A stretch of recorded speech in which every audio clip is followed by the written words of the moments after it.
The carbon cycle. The carbon cycle is a biogeochemical cycle that incorporates all living things. It is a biogeochemical cycle because it also incorporates some non-living things.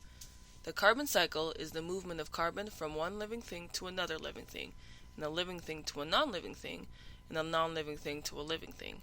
For example, soils with carbon absorbed by microbes will have that carbon absorbed by plants. Plants are then eaten by animals, and both plants and animals are eaten by us. However, humans and animals also release carbon into the air by exhaling. The plants and soils in the ocean then absorb the released carbon from animals and humans and continue the cycle. If the plants and animals are not consumed and are instead buried and put under pressure for millions of years, this carbon can turn into oil and coal. A non-living thing. Oil and coal is then burned and release carbon into the atmosphere, where it can once again continue the carbon cycle.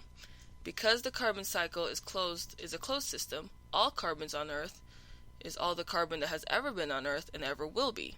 To further demonstrate the carbon cycle, in this assignment an experiment was conducted, where a sample of soil with microbes is exposed to calcium hydroxide, and a sample of soil without microbes is exposed to calcium hydroxide to compare.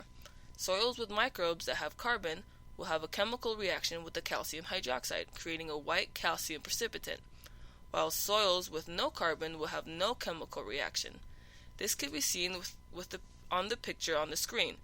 Note the white film floating on top of the calcium hydroxide, connected to the soil with microbes. That is the calcium precipitate.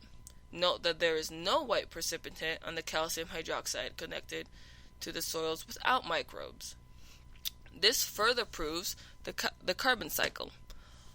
All sources will be noted on the reference page of this assignment, or you can check out Change the Balance website online.